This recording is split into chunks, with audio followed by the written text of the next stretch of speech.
Hello everyone, welcome to our channel. आज की class में हम यहाँ पर पीएचडी एंट्रेंस टेस्ट जो 2022 में हुआ था, सब्जेक्ट लॉ और university doctor Bhimrao Ambedkar university का ये पेपर है। देखिए, डॉक्टर भीमराव अंबेडकर यूनिवर्सिटी आगरा में पीएचडी के लिए आवेदन हुए थे, जिसकी लास्ट डेट पहले 30 जून थी, बाद में फिर डेट बढ़ाई गई 4 जुलाई तक की गई। और अब क्या है कि वो जो आपका रजिस्ट्रेशन के लिए डेट थी वो क्लोज्ड हो चुकी है, तो आप अब रजिस्ट्रेशन नहीं कर सकते। आज 6 तारीख है, 6 तारीख तक आप अपना फॉर्म फिल कर सकते हो, तो आज लास्ट डेट है। तो हमने अब यहाँ पर जो हमें एंट्रेंस पेपर 2022 के मिल रहे हैं वो हम यहाँ पर आपके लिए करा रहे हैं। इससे पहले हमने ज्योग्राफी कराया है, रिसर्च मेथडोलॉजी आरएम कराया है, इसके साथ साथ हिंदी का एनालिसिस कराया गया है।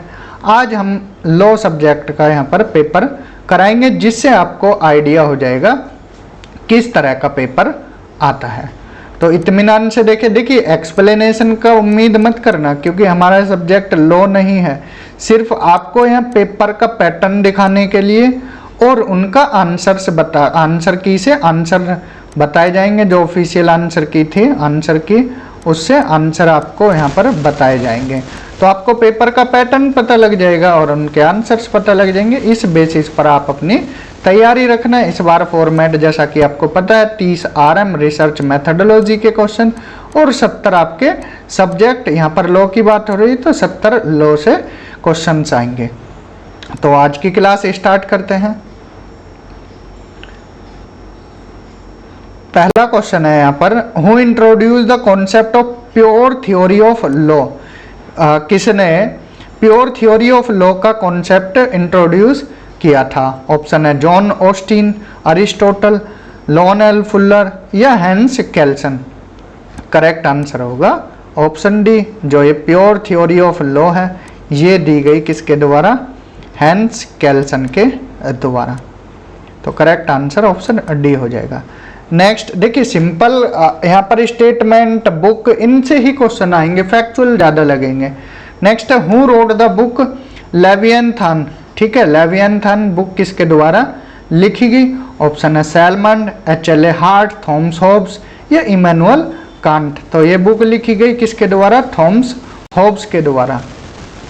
किसके द्वारा लिखी गई? थॉमस हॉब्स के द्वारा ये बुक लिखी गई। तो करेक्ट आंसर ऑप्शन सी हो जाएगा। नेक्स्ट क्वेश्चन है, who defined jurisprudence as a formal science of positive law. किसने ये डिफाइन किया था? बेंथम, हॉलैंड, पाउंड या जॉन डी फिंच के द्वारा। तो करेक्ट आंसर इसका हो जाएगा हॉलैंड के द्वारा ये डिफाइंड दी गई थी। ठीक है, किसके? Jurisprudence as a formal science of positive law. तो किसके बारे में बात की है यहाँ पर? पॉजिटिव लॉ के बारे में बताया है। ठीक है, जूरिस्प्रूडेंस की यहाँ पर एक डिफाइन दी गई है, ये दी गई थी हॉलैंड के द्वारा। नेक्स्ट है, द बुक सुम्मा थियोलॉजिका वॉज रिटन बाय। तो बुक दी गई है यहाँ पर सुम्मा थियोलॉजिका, किसके द्वारा ये बुक लिखी गई है? ऑप्शन है प्लेटो, सेंट थॉमस एक्विनास, ह्यूगो ग्रोटियस या कीटोन। तो ये बुक लिखी गई सेंट थॉमस एक्विनास के द्वारा। तो करेक्ट आंसर हो जाएगा बी ऑप्शन। नेक्स्ट है, dash is a source of law. इनमें से लॉ का स्रोत, लॉ का सोर्स क्या है? मीडिया, इंटरनेट, रिलीजन या प्रेसिडेंट। ठीक है, प्रेसिडेंट नहीं है, प्रेसिडेंट। ठीक है, तो करेक्ट आंसर इसका ऑप्शन डी हो जाएगा। ठीक है, correct answer option D. Next है, which amendment introduce a maximum 10% reservation for economically weaker section. देखिए, ईडब्ल्यूएस के लिए कौन सा अमेंडमेंट हुआ था? ये सिंपली पूछा गया। Of citizens of classes other than the classes mentioned in clause 4(5) of article 15, that is classes other than socially and economically backward classes of citizens of scheduled caste and SC ST और OBC के द्वारा यहाँ पर जो socially और educationally backward classes हैं उनके अलावा जो रिजर्वेशन मिला ईडब्ल्यूएस कैटेगरी को 10% का, तो वो कौन से अमेंडमेंट में किया गया। तो सीधा सीधा इसका आंसर है, ये तो जनरल क्वेश्चन है, ठीक है, जनरल क्वेश्चन है, ये तो आप कोई भी लगा सकते हैं। 133 अमेंडमेंट हुआ था, ठीक है, 103rd अमेंडमेंट। अब एक क्वेश्चन आपके लिए है, लॉ वालों के लिए, बिल कौन सा था, ठीक है, एक्ट हमने बता दिया, बिल आपको कमेंट बॉक्स में बताना है कि बिल संख्या कौन सी थी, ठीक है। नेक्स्ट है, on April 2008 supreme court in the following case failed the OBC Kota in central education institution clearing the way for reservation of 27 seats for backward classes. तो यहाँ पर केस पूछा है, केस कौन सा, इससे रिलेटेड कौन सा केस है। Ashok Kumar Thakur versus Union of India, TM Pai institution versus Kerala, Balaji versus State of Mysore, Union of India versus S Krishnan, ठीक है। तो करेक्ट आंसर इसका option A, Ashok Kumar Thakur versus Union of India, option A is the correct answer. Next है, which landmark case of the Supreme Court talk about speedy trial के बारे में, ठीक है, कौन सा केस था, सुप्रीम कोर्ट का कौन सा केस था जिसमें स्पीडी ट्रायल के बारे में बात की गई है। नंदिनी सतपथी वर्सेस पीएल दानी, या फिर Hussain Ara Khatoon and ORS versus Home Secretary State of Bihar, Ahmed Khan versus Shah Bano Begum, Rajagopal versus State of Tamil Nadu. तो इसका करेक्ट आंसर है स्पीडी ट्रायल के लिए ये Hussain Ara Khatoon and ORS versus Home Secretary State of Bihar, ये केस था। तो करेक्ट आंसर इसका ऑप्शन बी हो जाएगा। नेक्स्ट क्वेश्चन है, in which case Supreme Court held article 14, 19, 21 are not mutually exclusive and they jointly aim at responsibleness and fairness. तो कौन सा केस रिलेटेड था, ठीक है, सुप्रीम कोर्ट का कौन सा केस है जिसमें article 14, 19, 21 are not mutually exclusive and they jointly aim at responsibleness and fairness. तो किस केस में ये बोला गया था।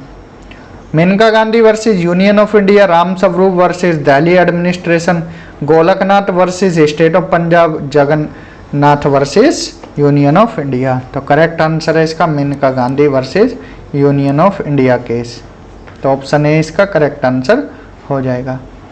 Next, article 44 in Indian constitution is about. देखिए ये तो जनरल क्वेश्चन है, अगर आप किसी कॉम्पिटिटिव एग्जाम की तैयारी कर रहे हो तो आर्टिकल 44 सीधा सीधा आता है यूसीसी से रिलेटेड, यूनिफॉर्म सिविल कोड से रिलेटेड, ठीक है। ये कुछ सिंपल क्वेश्चन है जो आप जनरल अदर सब्जेक्ट वाले हैं 10 में से 2 से 3 क्वेश्चन तो वो सिंपली यहाँ पर कर ले रहे हैं। तो ऐसे क्वेश्चन भी आते हैं। तो आपका सब्जेक्ट तो लॉ है, आप तो बिल्कुल अच्छे से इनको करेंगे। Next, who is known as the father of international law, ठीक है, किसको इंटरनेशनल लॉ का फादर बोला जाता है। तो ह्यूगो, ग्रोटियस, ओपेनहीम या सुरेज या नन ऑफ दीज। तो ए ऑप्शन इसका करेक्ट है, ह्यूगो ग्रोटियस को फादर ऑफ इंटरनेशनल लॉ बोला जाता है, ऑप्शन ए इसका करेक्ट आंसर होगा। सॉरी। नेक्स्ट क्वेश्चन है, विच of the following is not an organ of UN. देखिए ये भी जनरल क्वेश्चन है, कॉम्पिटिटिव एग्जाम वाले इन क्वेश्चंस को आराम से कर ले जाएंगे। तो यूनाइटेड नेशन का इनमें से कौन सा ऑर्गन नहीं है। जनरल असेंबली है, बिल्कुल है, UNGA बोला जाता है इसको, United nation general assembly. Next question है UNSC, ठीक है, ये भी इसकी बॉडी है। यूनाइटेड नेशन सिक्योरिटी काउंसिल, तो ये दो, ठीक है, ये तो नहीं हो सकता आंसर। नेक्स्ट, एमनेस्टी इंटरनेशनल और ICJ, international court of justice भी इसका पार्ट है, ICJ। तो करेक्ट आंसर इसका ऑप्शन सी, ये इसका पार्ट नहीं है, यूएन का एमनेस्टी इंटरनेशनल, ये अलग संस्था है, ठीक है। तो एमनेस्टी इंटरनेशनल का हेडक्वार्टर कहाँ है, ये कमेंट बॉक्स में आपको आंसर बताना है, ठीक है। ऐसे क्वेश्चन भी आ जाएंगे। नेक्स्ट है the headquarter of WTO। WTO का हेडक्वार्टर कहाँ पर है, ये भी जनरल क्वेश्चन है, ठीक है। इसको भी कॉम्पिटिटिव एग्जाम की तैयारी करने वाले कर ले जाएंगे। तो इसका सीधा आंसर जेनेवा है, तो सीधा इसका आंसर मिल रहा है जेनेवा, ठीक है, WTO का।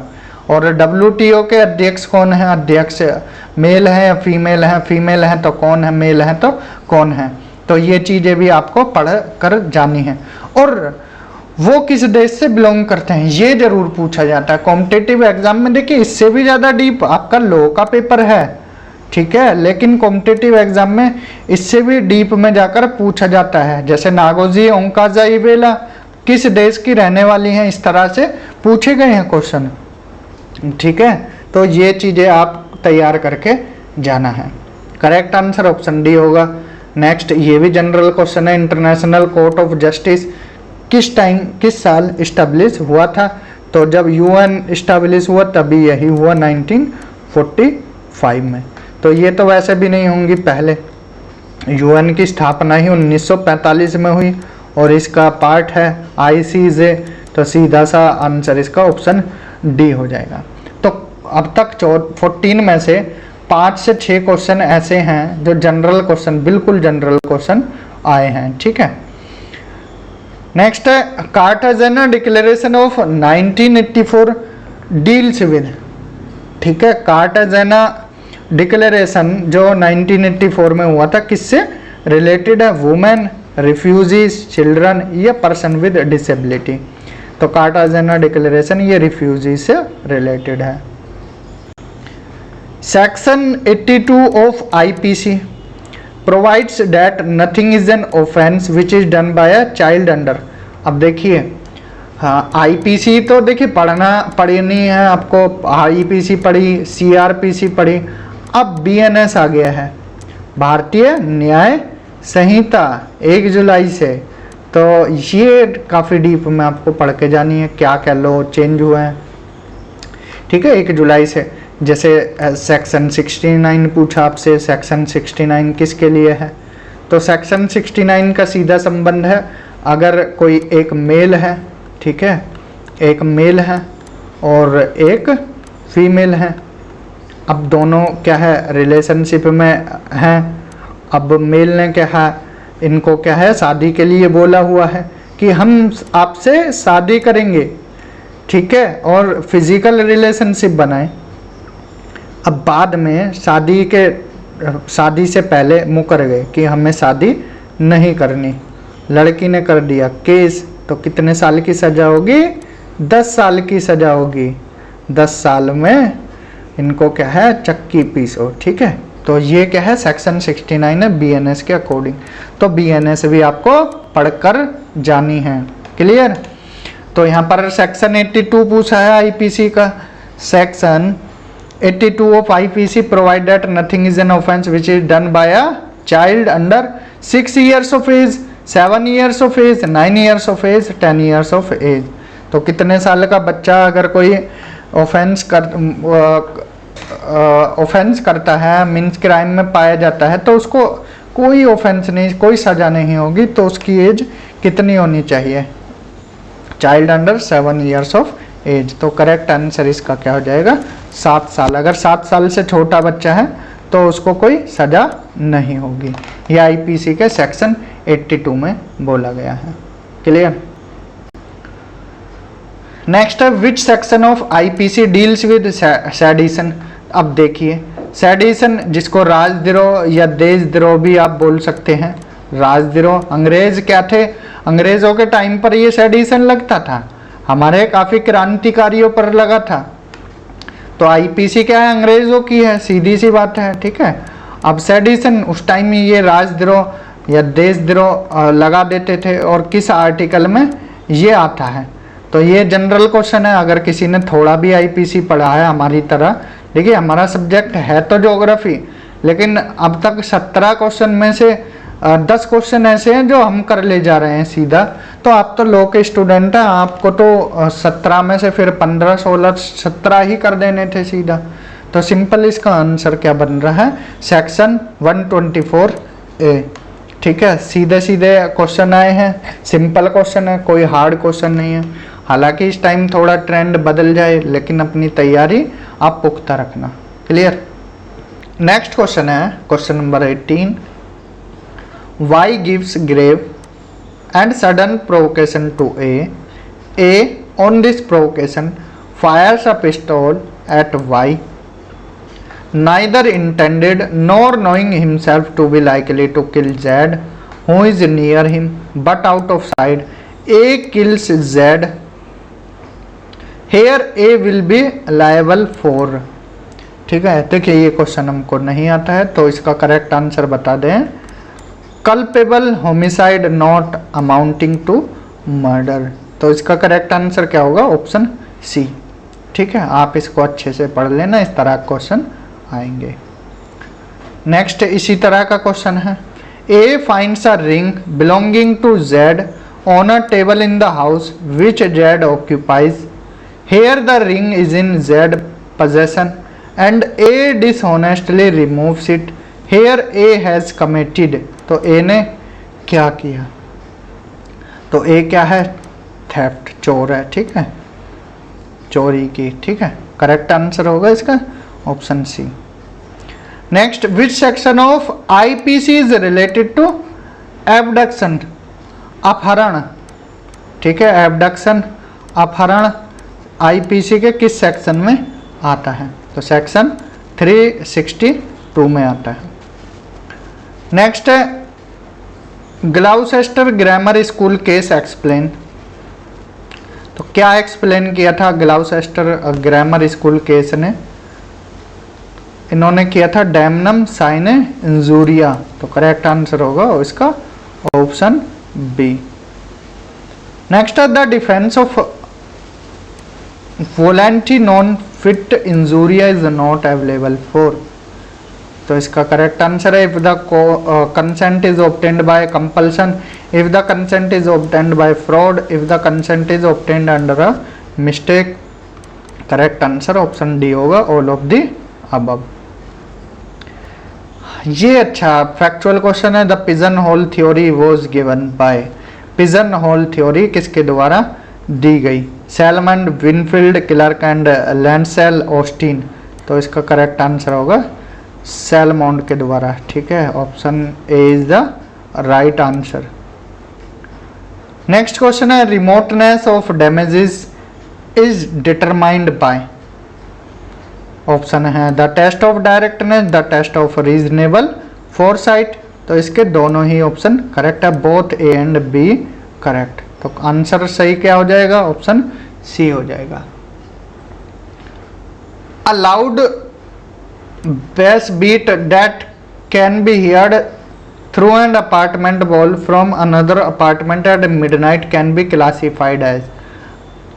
एक घर है, ठीक, एक मतलब एक सोसाइटी बोल सकते हो, एक घर की दीवार से दूसरे घर की दीवार लगी हुई है। अब तेज आवाज़ में इधर म्यूजिक बजाया हुआ है, इससे तेज तेज साउंड निकल रही है, इससे पड़ोस वाला डिस्टर्ब हो रहा है। तो ये किस कैटेगरी में आएगा, तो ये आएगा न्यूसेंस में। ठीक है, option A is the right answer. Question number 26, an agreement under Indian contract act is. तो इनमें से कौन सा है, every promise and every set of promise forming the consideration for each other, यही इसका करेक्ट आंसर है। Question number 27, Ramesh ask his servant to sell his cycle to him at a price less than the market price, such an agreement between Ramesh and his servant. तो रमेश ने अपने servant को cycle बेचने के लिए बोला जो मार्केट प्राइस है उससे कम प्राइस में। तो रमेश और उसके नौकर के बीच में क्या एग्रीमेंट हुआ, is a valid contract, is a contract void ab initio because of undue influence, is a voidable contract at the option of the servant because the agreement was affected by the undue influence. Option C इसका correct answer है। Question 28, A threatened B to commit suicide if B did not employ him in his factory, an agreement so that maid can be avoidable by B on the ground of। अब A धमकी देता है B को suicide करने की अगर B उसको अपनी फैक्ट्री में एम्प्लॉय नहीं रखता है, तो क्या agreement? An agreement so made can be avoidable by B on the ground of. तो बी इनमें से क्या करेगा? Undue influence, criminal intimidation, coercion या ड्यूरेस। तो करेक्ट आंसर इसका होगा कोएर्सियन। ऑप्शन सी इसका करेक्ट आंसर हो जाएगा। नेक्स्ट 29 क्वेश्चन है इसमें, Carlill versus Carbolic small ball company case is related to. किससे रिलेटेड है? Offer to public at large. Option B इसका करेक्ट आंसर। नेक्स्ट है, contingent contract is defined under which section of Indian contract act. तो कौन सा section है? इसका section 31 है। ऑप्शन डी करेक्ट आंसर होगा। विच of the following is not a source of Muslim law. इनमें से मुस्लिम लॉ के लिए कौन सा सोर्स नहीं है? कुरान, हदीत, इज्मा, तीनों है। तलाक कोई सा सोर्स नहीं है मुस्लिम लॉ का। ठीक है, करेक्ट आंसर ऑप्शन सी हो जाएगा। क्वेश्चन नंबर 32, म्यूटा marriage is recognise as valid form of marriage in. ठीक है, म्यूटा मैरिज इनमें से only Sunni law, only Shia law, both Shia and Sunni law, neither in Sunni nor in Shia. तो ये जो म्यूटा मैरिज है इनमें से कौन से सेक्ट? देखिए, जो मुस्लिम है, मुस्लिम समाज, वो दो पार्ट में डिवाइडेड है, एक शिया और एक सुन्नी। इसको लेकर ही आए दिन जो अरब देश हैं, ठीक है, जो वेस्ट एशिया वाले देश हैं, उनमें आए दिन बवाल इसी बात को लेकर मचा रहता है। तो इनमें जो म्यूटा मैरिज है वो रिलेटेड है किससे? शिया लॉ से। ऑप्शन बी इसका correct answer. Question number 33, which of the following is not the landmark judgement on cruelty as the ground of divorce. तो इनमें से which of the following is not पूछा है ना, not the landmark judgement on cruelty as the ground of divorce. तो Rajalakshmi versus Ramachandran, ठीक है, ये था, ये नहीं था।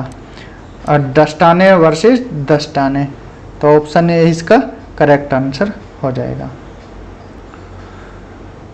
34 नंबर क्वेश्चन है, विच of the following is not a ground for divorce under Hindu law. तो इनमें से कौन सा ग्राउंड नहीं है डाइवोर्स के लिए? अडल्ट्री है, क्रूएलिटी है, बाइगेमी है। Option D none of these, इनमें से कोई सा नहीं है। ठीक है, इन तीनों के बेस पर तलाक ले सकते हैं, अडल्ट्री के बेस पर, बाइगेमी के बेस पर, क्रूएलिटी के बेस पर। अब Muslim man can not marry, Muslim man किससे विवाह नहीं कर सकते? ऑप्शन है अ ज्यू, अ क्रिश्चियन, एन आइडोलेटर और अ फायर वर्शिपर, या ऑल ऑफ द अबव। ठीक है, इसका ऑप्शन है ऑप्शन सी करेक्ट आंसर है।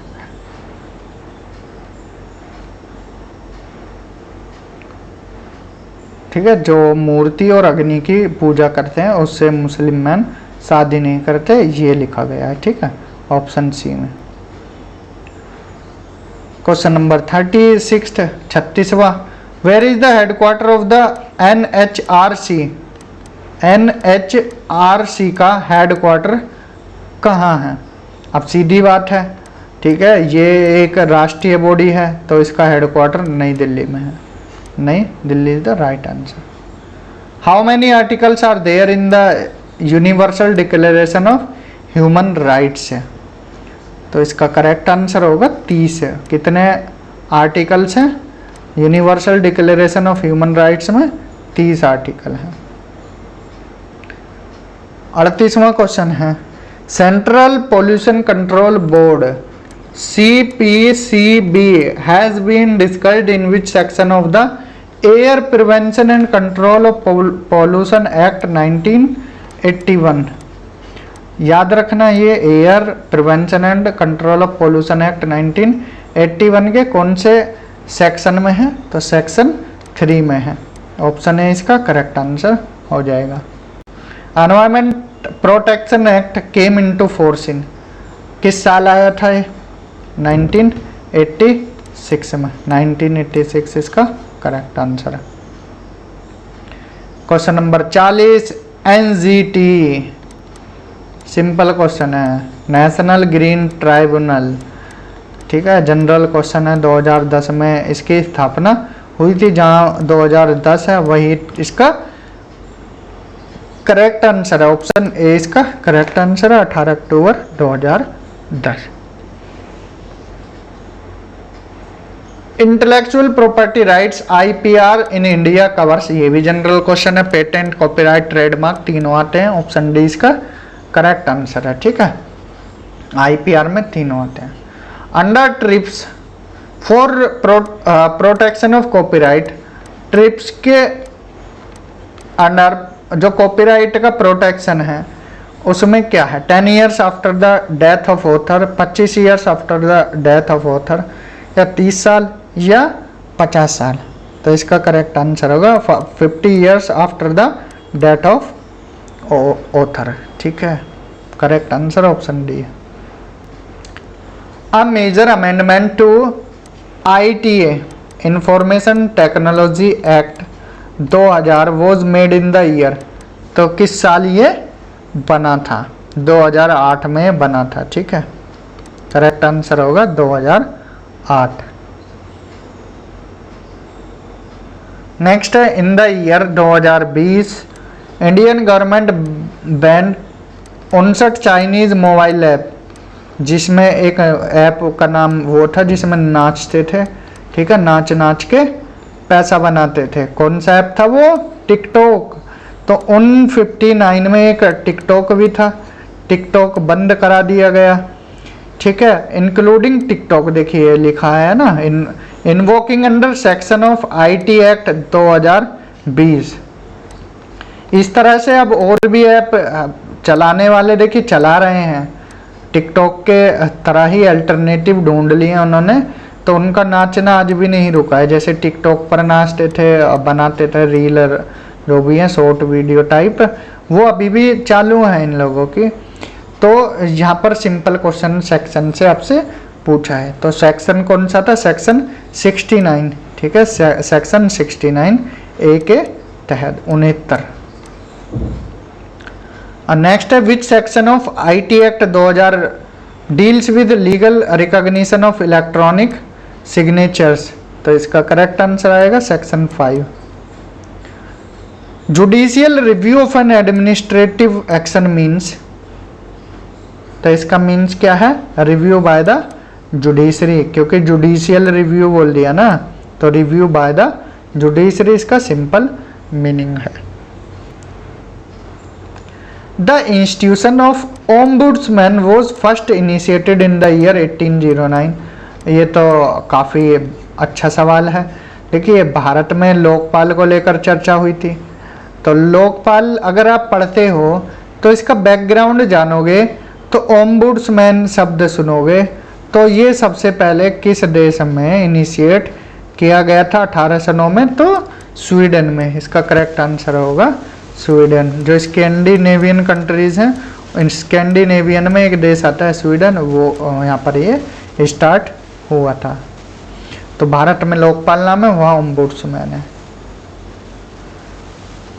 Next, the doctrine of separation of powers in its strict and technical sense is applied in India, ठीक है। Correct answer होगा option A, India.